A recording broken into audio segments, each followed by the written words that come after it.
Divine grace, founder of ISKCON, by Charanaravinda Bhaktivedanta Swami Śrīla Prabhupāda ki, Śrīmad-Bhāgavatam, their most principal Lordship Shri Shri Hari ki, Shri Jagannath, Shri Bali, Mahāsi Bhava ki, Shri Nataji, Shri Gopal ki, Shri Purified ki, Nitai Ru Prema.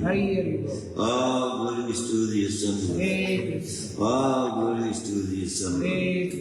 All glories to the assembly. All glories to the Lord and Spirit, Shri Guru, Shri Gauranga. 41. 40. Yeah. One is. Om Namo Bhagavate Vasudevaya. Om Namo Bhagavate Vasudevaya. Om Namo Bhagavate Vasudevaya. Om Namo Bhagavate Vasudevaya. Narayanam Namaskritya Nam Chaiva Narotama Devim Saraswatim Vyasam Jodhayam Udire Nastaprayashu Bhadreshu Nityam Bhagavata Sevaya Bhagavati Uttama Shloke Bhaktir Bhagavati Naistiki Reading Śrīmad-Bhāgavatam, Canto 1, Chapter 15, Text 40. This chapter is entitled The Pandavas Retired Timely. Vishrija Tatra Tat Sarvam Vishrija Tatra Tat Sarvam Dukula Balayadikam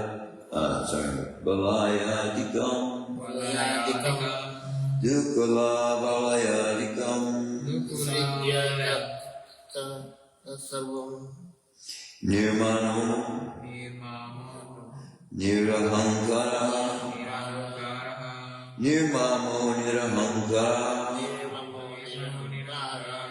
Sanchina Sesha Bandhana Sanchina Sesas Bandhana Visvidya Tatra Tatsarvam Visvidya Tatra Sarvam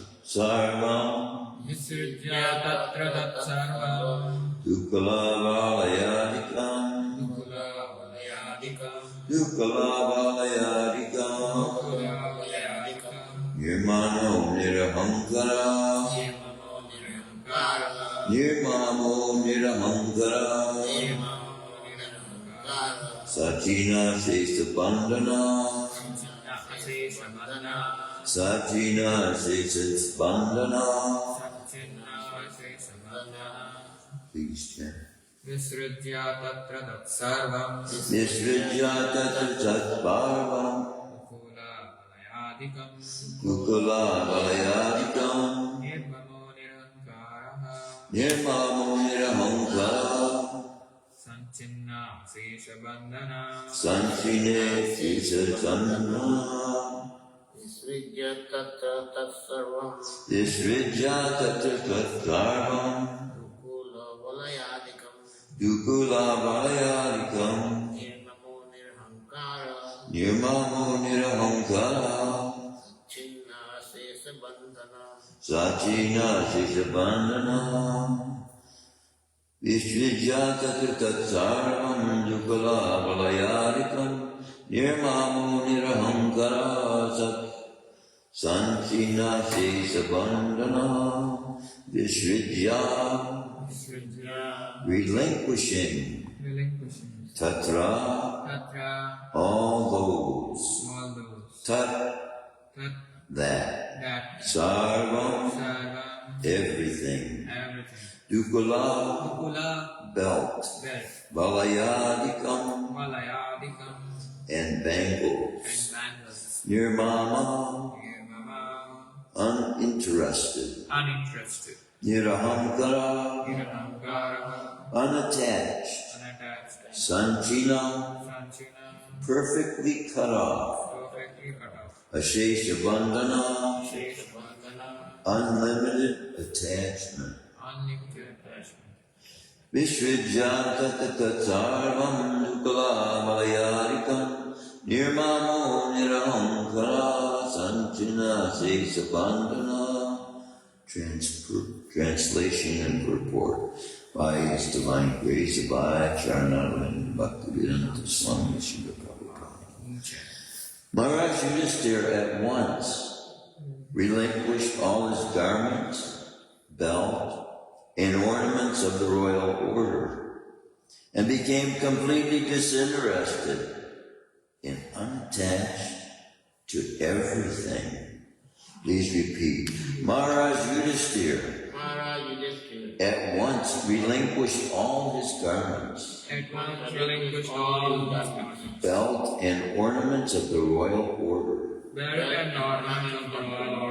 and became completely disinterested and unattached to everything. Mahārāja Yudhiṣṭhira at once relinquished all his garments, belt, and ornaments of the royal order, and became completely disinterested and unattached to everything. Purport by His Divine Grace, by Bhaktivedanta Swami Śrīla Prabhupāda. To become purified of material contamination is necessary qualification for becoming one of the associates of the Lord. No one can become an associate of the Lord or can go back to Godhead without such purification. Mahārāja Yudhiṣṭhira, therefore, to become spiritually pure, at once gave up his royal opulence, relinquishing his royal dress and garments. The kasaya, or saffron loincloth of a sannyasi indicates freedom from all attractive material garments, and thus he changed his dress accordingly. He became disinterested in his kingdom and family, and thus became free from all material contamination or material designation. People are generally attached to various kinds of designations. The designations of family, society, country, occupation, wealth, position, and many others. As long as one is attached to such designations, he is considered materially impure. The so-called leaders of men in the modern age are attached by such national consciousness. But they do not know that such false consciousness is also another designation of the materially conditioned soul. One has to relinquish such designations before one can become eligible to go back to Godhead. Foolish people adore such men who die in national consciousness. Here's an example of Mahārāja Yudhiṣṭhira, a royal king who prepared himself to leave this world without such national consciousness. Yet he's remembered even today because he was a great pious king, almost on the same level with the personality of Godhead, Sri Rama. And because people of the world were dominated by such pious kings, they were happy in all respects, and it was quite possible for such great emperors to rule the world. Om Jnanatamrandasya Jnanjana Savakaya Tatisminitamena Tasmai Shri Gurave Namah. Now here we have the very qualified Yudhiṣṭhira, who was himself on the battlefield, on the front lines, with Kṛṣṇa and Arjuna and all the rest of the armies that were gathered together there on that battlefield.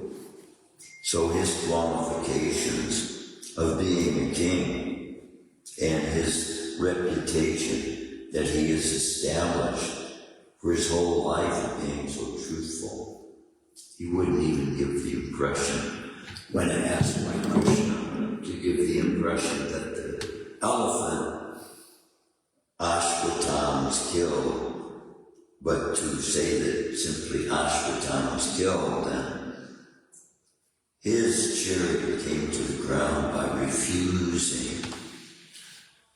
And so here it is said in this statement that he was almost up to the standard of Kṛṣṇa.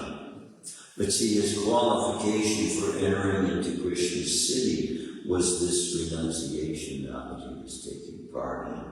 And that's all right, because see, all these other designations we have in this world that we think of as ourself,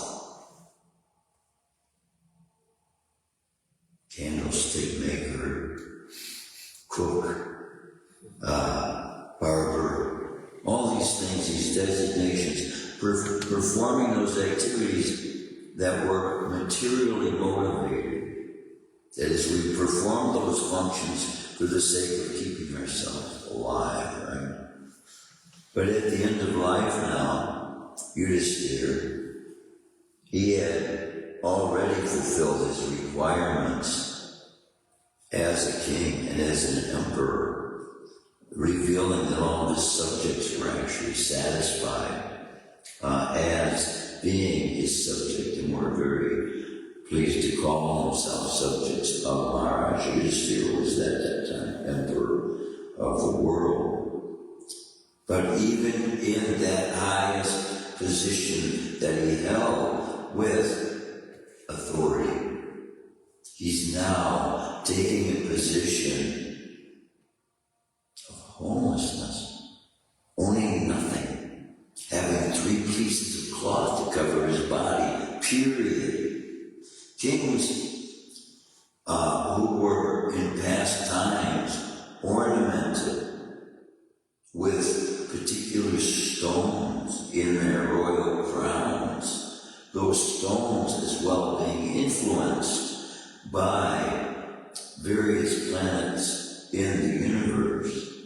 There's a whole science called gemology that originated in India, and it reveals the various effects of the stones. It's a part, in fact, of Ayurveda, of the medicine passed down by Kṛṣṇa. And so he's renouncing all of that. And the validity of doing this, in our minds we might think, why does somebody give up everything that they earned for their whole life and they're qualified to have use of it? But it is thinking of ourselves, of still being a member of this planet. It keeps us attached to this planet. And if we want residence in the eternal realm with Kṛṣṇa, as an eternal servant of Kṛṣṇa, then we have to do away with all the other designations we have accumulated in this world and start recognizing ourselves for the name the spiritual master has given to us in recognition of the qualities he sees of Kṛṣṇa in us, so that we, by recognizing ourselves as servants of Kṛṣṇa, can display those qualities Kṛṣṇa wants brought out in us. And so this process of spiritualization, this process of becoming self-realized, goes along with the process of taking initiation and getting a name. Because the name, it's not just a sound vibration to be recognized as, but it has a meaning. The name given by the spiritual master has a deep meaning. It has a meaning of our eternal relationship with Kṛṣṇa and his abode. So, this instruction being given about one reaching a stage in life, generally speaking, it's done at the end of one's life, because then we become fully aware of the necessity to turn to God, because we could die and we could leave our bodies at any minute. I caught myself using the term die, because Kṛṣṇa says we don't die. So if God is saying that we don't die, then we shouldn't hold it in our minds as some end, this transference of the soul energy that we are from this body into another body. We shouldn't look at that as an end, but even as a beginning, with a person who is now receiving recognition by God through the spiritual master of their eternal relationship with the Supreme Person. Now they can put aside all other thoughts that have caused the complications of life, the material problems we suffer by giving ourselves over to the influence influence of the material energy and now experience that which gives us the responsibility of giving now to all we come in contact with that treasure which we have found, so that others can become also citizens of the eternal realm. Jai Śrīla Prabhupāda, Jai Kṛṣṇa, Jai Mahārāja, Jai Śrīla.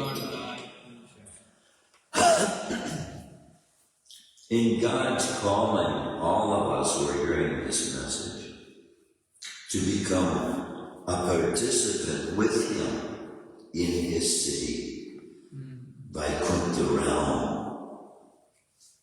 He's given to us, in naming us, by the knowledge He gives to the spiritual master, that which will give to us the realization of the sweetness of that relationship that Kṛṣṇa is wanting to restore. We're going back to Godhead, not because it's behind us in direction, but because it's behind us in our own paths as well. We've been there before, and we have to return to Godhead. But we have to develop the consciousness necessary, and it is necessary because if Kṛṣṇa allowed the kind of consciousness that's going on in the material world, then it would be the same as the environment that the material world has within it. Because it is the consciousness of the living entities. So see here as well, Lord Chaitanya, I feel as though even with our propagation of the holy names, we are more propagating Kṛṣṇa than we are Lord Chaitanya. But actually, Lord Chaitanya is the Yuga avatar, whose instructions ultimately we are following, because Kṛṣṇa didn't give himself on the battlefield. He didn't himself give the Maha Mantra to all those readers of the Bhagavad Gita who had studied Kṛṣṇa's very own words all the way up until the time the Lord Chaitanya came. So they didn't have full knowledge of the Maha Mantra until Lord Chaitanya came and initiated that as the Dharma for the age. So we can see, knowing that this is the Dharma for the age, that all other paths that had come before that, irregardless of whether or not they were practicing what they believed to be the Dharma, following the footsteps of their predecessors, who themselves had not yet received the Dharma for the age. And that's why I said in yesterday's class, we are on the cutting edge in the propagation of this Maha Mantra. Because Kṛṣṇa is giving this as a freedom from the material energies lock that it has upon the souls, the bondage that it has upon the souls, like he has never given before. He's giving it openly to all standards, customs, cultural beliefs throughout the entire planet now. He's making this available not only to those who were in his immediate association, as he did with the Pandavas and Arjuna, and those that were on his side, but to speak of the gopis that he grew up with, and the gopas, those that he gave his personal association to. But we don't see even in the record of that. Because see, with them, the discussion of what Kṛṣṇa was doing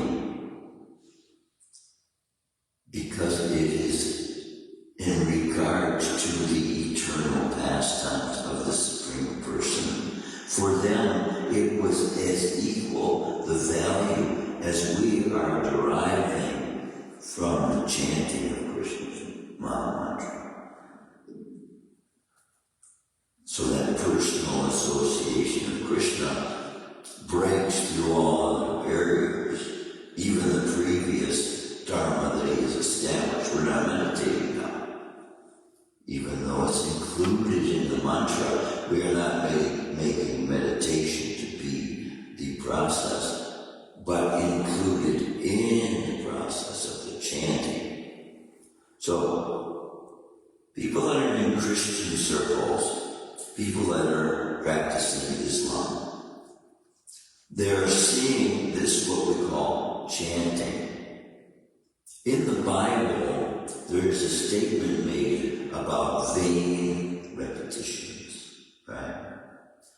And so people who are following these paths that give description to this, vain repetition is that which is repeated over and over again. If they come to believe themselves because they themselves have not come to realize that the chanting is actually singing in glorification of God's names. So when they go to church on Sunday and they sing in glorification of God's names, they are being enabled by God to offer that reverence and awesome appreciation and glorification of God to the extent that they have come to be allowed by God to have, to the extent that they have come to realize what personal realization with God is as a preliminary stage. So then, someone on the path that is not offering completeness of understanding of Godhead and the very aspects of God's personality manifesting as a complete whole. Because in most paths, people who are following those paths will look at us as though we are worshiping more than one God. But as explained in the Upanishad, that which is complete in and of itself, which Kṛṣṇa is, everything that comes from Kṛṣṇa is also a complete whole in and of itself.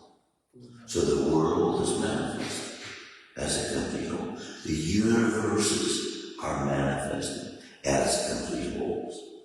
Then you can see every form of life manifesting as a complete whole, revealing the quality that it has come to the advancement of. So, then all of these forms of life that are created for the glorification and the manifestation to please God, until every form of life has its place to fulfill God's laws that he has established, that of karma, that has been the moving factor behind the scenes, that people who are not aware of the laws of God automatically fulfilling itself are being controlled by it. And without this knowledge that we are being controlled by a karmic force, without our knowledge of it, we have no knowledge of how to get free from its control. And that's what Kṛṣṇa is giving in this Maha-mantra. The freedom that all souls are longing for, looking for. We're singing about freedom. Freedom! But freedom from what? Freedom from responsibility. Freedom from the difficulties of life. Freedom from pain and suffering.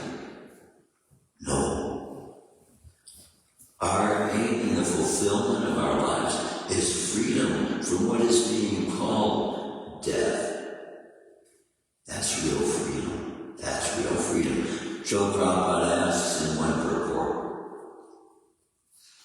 what is the greatest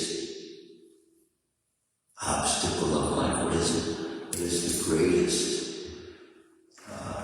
difficulty of life? Something like that. And it is death. If we analyze in our minds, what is that factor that in effect is causing all forms of life to experience a fear when that they're experiencing is threatened, when their existence is threatened. But we can say it's a sentence we've been forced into. And if we have a reasonable, humble mind to know that the laws of God don't bring suffering upon any living entity without a cause, without a purpose. So even if we think of innocence as having to suffer to some extent, what we learn from personal relationship with Kṛṣṇa and seeing the nature of his own personality and how loving he is, and then what to speak when he comes in the form of Lord Chaitanya. Now, we know that it is going to be by the process that he is establishing that the earth itself, by the living entities, activities who are taking part in the world's energy, will establish the future of the planet when it becomes a heavenly planet again. And it's all going to take place by a change of the way that we think, a change in our consciousness. And when we are fully endowed and imbued with that energy of the Supreme Person, whose purpose it is to transform this world by the force of the Dharma of the age that he himself has given, then it will give him great pleasure to see the living entities taking part in those activities that they will experience the highest forms of pleasure doing. And that is singing and dancing and taking wonderful foodstuffs, such that we can in the future concentrate on developing, when all disease is done away with by the coming of this Satya Yuga, Śrīla Prabhupāda says, within Kali Yuga. That means this golden age is going to bring about within humanity at large such a consciousness that people who are on these quote-unquote spiritual paths are hoping to experience in heaven only. It is believed by those souls that that position that they have with God, that they will experience eternally, can only be experienced after they leave these bodies. But I am here to tell you, this Krishna consciousness movement is giving us positions of responsibility that we call seva, right? We have, our menu is like our life is like a menu. A scheduled menu. And every day we have 6 offerings that take place that we're somehow connected to. If we're out distributing books, which Śrīla Prabhupāda's desire was that would be our main intent to establish these temples of God with, is by the distribution of God's knowledge. And that people who got that knowledge, then by showing appreciation for that knowledge, they would want to give their wealth. And just like Yudhiṣṭhira, giving that one little donation that we give, Yudhiṣṭhira, we see, giving up his entire kingdom. Remember, he was ruling as emperor of the world. If anyone on this planet is experiencing opulence, it would seem that the person who is giving instructions to every leader of every nation in the world would have access to whatever form of opulence you could desire, right? And yet, this is the love of Yudhiṣṭhira for Kṛṣṇa. Now, Yudhiṣṭhira himself is manifesting as religion incarnate, being born the son of Dharma, who in this material universe is Yamaraj. He's the Punisher. He's the Punisher. And see,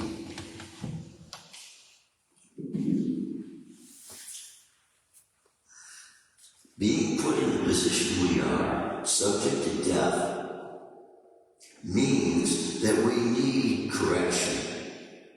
We need to be straightened out so that that punishment is no longer necessary. So if we're going to continue our lives as though we still need to be punished, we still need to be corrected. If you have a child, or many children, you know, if the child is doing wrong, you have to find a way to correct him, because as a parent, you are responsible for the child's actions, right? Now, think about that in the mind of God. If we, as human beings, have this function within our minds, that we are responsible for those souls that we bring into this world until they reach an age of accountability. Now, there's an age of accountability of the laws of the land, but there's an age of spiritual advancement that is beyond all blanks being given by the popular forms that religion is being presented as. And this is what Yudhiṣṭhira is also revealing as the incarnation of religion. Religion, see, we have rituals, but our rituals are such that is commonplace in the spiritual world. What we consider to be worship is offering God food. That's worship. What we consider to be worship is bathing, offering water to bathe God's body. That's worship. If you have a child, you have to bathe his body. They can't bathe themselves. So in effect, you're performing in the spiritual world what would be considered a form of worship. People are worshiping their children from the perspective of those who live in the spiritual world, to have developed spiritual advancement, to know how to apply these basic activities of our own personal lives within society in such a way that it can be directed towards the Supreme Person who has set a standard for all mankind to follow, that will enable us to enter his city, that will enable us to gain use of the senses of these physical bodies in a way that we would not otherwise be able to use them. Because Kṛṣṇa, the process he's giving us, enables us conform by simply eating habits that we develop. Much more elevated, healthier, as Kṛṣṇa describes in the Bhagavad Gita, those kinds of foods we should be offering to him. So in the same way, when a child reaches an age of accountability, when a person on the path of spirituality reaches a stage of advancement and they see the faults, they see the mistakes made by those who are saying they are repeating God's words, or they are living in accordance to God's teachings, and yet, every meal, something has to die for them to continue their existence. And they do not realize the life that is sacrificed for them, they have to pay for. You don't know that. So, why? Then one would ask, why? You give your life for a cause you believe in. If someone takes that life from you, deep down inside, don't you believe they also should lose theirs? This is the matter in the Bible described as an eye for an eye and a tooth for a tooth, right? Then it is said, in what is called, quote unquote, the New Testament, which is describing itself as a treatise between man and God that now enables man, through the sacrifice made by another human being. And if they say he's God, God taking the form of a human being. And that one sacrifice was sufficient for the sins of all life for all time. If you believe and have faith in the person who is making that claim, only his statement, if you believe, but to those who do not believe, then is condemnation and eternal fire, according to the Bible, according to the Bible. According to the way the Bible has been interpreted, I should make myself more specifically clear. Because that book they call, quote unquote, which Bible means book. Bible, Biblia, it means book. But it is being believed to be the only book God has ever inspired to be written by the people who are following person. That New Testament is credited in the minds of some with being God himself. Even though he himself is not accredited by the majority of them as ever having written himself, much other than just writing in the sand. It's about the only account they have of his writing. Although in India, there is account of his having written and gone to leper colonies and healed many, many people. But still,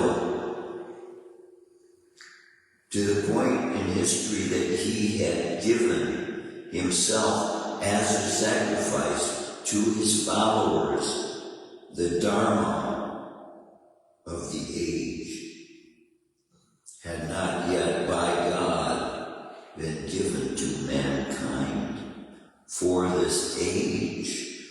2,000 years ago, in most of our minds is a considerable length of time. So much so that the question of whether such a person even existed is in the minds of many. God, in His infinite wisdom, with the desire to give mankind inconclusive evidence, absolute proof, beyond a matter of a doubt. This is what this Supreme Person is giving to us in the form of this Maha Mantra, in the form of this Bhagavad Gita, in the form of this Śrīmad-Bhāgavatam, in the form of this Chaitanya Charitamrita, and all these Upanishads, for the sake of mankind, for our sake. He's doing that for us. And whether we believe it or not, because those saintly souls that have come before us have made prayers that have touched the heart of God to the extent that He's going to bring a whole generation of the universe back, whether they believe or not, whether they believe or not, whether they believe or not. It's going to bring them all back. But here is some inside information that you only get from following Kṛṣṇa. He's ruling the universe right now on the seat, the golden throne. He's ruling by Lord Brahma, Lord Indra, lordship of all the demigods, worshiping, being seen, worshiping Sri Chaitanya Mahaprabhu, the giver of the Dharma of this age, the glorious singing of God's holy names, not only giving it to us, but helping us to understand how much it is of value to Him to hear us sing it, that He makes it of such value that it is itself a means to get back to Him. This is how much it pleases Him for us to chant Hare Kṛṣṇa, Hare Kṛṣṇa, Kṛṣṇa Kṛṣṇa, Hare Hare Rama, Hare Rama, Rama Rama, Hare. In the mind, having the ability and the access to this at every moment, no matter what we're doing, even our tongue may be moving, making other sound, but you can in your mind, in the trained mind, you can be offering Kṛṣṇa worship in so many forms. This is real freedom. To have a clean, pure mind that enables you to do anything with it and get benefit for it. Get benefit for it. You can worship Kṛṣṇa in your mind. You can be offering Him flowers. In your mind, you can be cooking food for Him. You can burn your physical finger with the mind that you realize that you are using in His service. You don't need anything in this world. The mind you have is sufficient when it is trained and trained to concentrate constantly upon that Supreme Person we know to be love itself, manifesting for our sake in this universe to give us the means to know Him completely and to experience pure love, the highest love, putting aside all other thoughts, all other things that interfere with our pure vision of who God is, what God wants for us in our lives, and what we have to do to be able to find the time every day to have that communion. It takes about 2 hours, but time you will find to be in opulence that God Himself is the experience of. People want to know what happened People want to know what having many dollars in their presence and having all this wealth in their mind is some form of security for the future. Not security for death, but what the devotee knows as his treasure is that communion with the divine, with the supreme, with the pure, with the all-powerful, with the all-loving, with the all-merciful, that Kṛṣṇa is. Kṛṣṇa, Kṛṣṇa, Kṛṣṇa. How loving God is to give us himself. He's giving us himself in so many forms. And yet he retains his individual self, his individuality, as we call it, remaining the same source of all. Time for breakfast. Prashadam.